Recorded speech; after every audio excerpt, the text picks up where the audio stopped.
بسم اللہ الرحمن الرحیم۔ السلام علیکم ورحمۃ اللہ وبرکاتہ۔ میں محمد اسامہ سرسری، آپ دیکھ رہے ہیں میرا یوٹیوب چینل۔ بہت سے لوگ سوال کرتے ہیں کہ املا اور کتابت کی اغلاط میں کیا فرق ہے، یعنی کبھی کہا جاتا ہے کہ یہ املا کی غلطی ہے اور کسی غلطی کے بارے میں کہا جاتا ہے کہ یہ کتابت کی غلطی ہے، تو ان دونوں میں فرق کیا ہے؟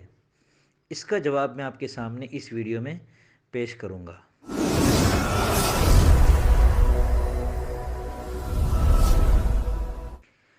دیکھیں، کوئی لفظ جیسے لکھنا چاہیے ویسے نہ لکھنا یہ املا کی غلطی ہے، اور جیسے لکھنا چاہ رہے ہیں ویسے نہ لکھنا یہ کتابت کی غلطی ہے۔ مثال کے طور پر میں لکھنا چاہ رہا تھا بالکل، مگر غلطی سے میں نے لکھ دیا بکلل یا باکلل، تو یہ کتابت کی غلطی ہے۔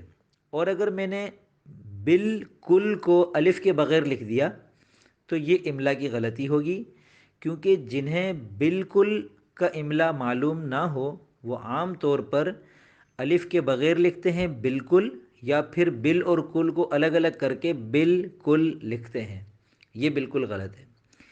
کتابت کی غلطیاں مصنفین کی بنسبت کمپوزر اور خطاط زیادہ کرتے ہیں، جبکہ املا کی غلطی صرف مصنفین سے سرزد ہوتی ہے۔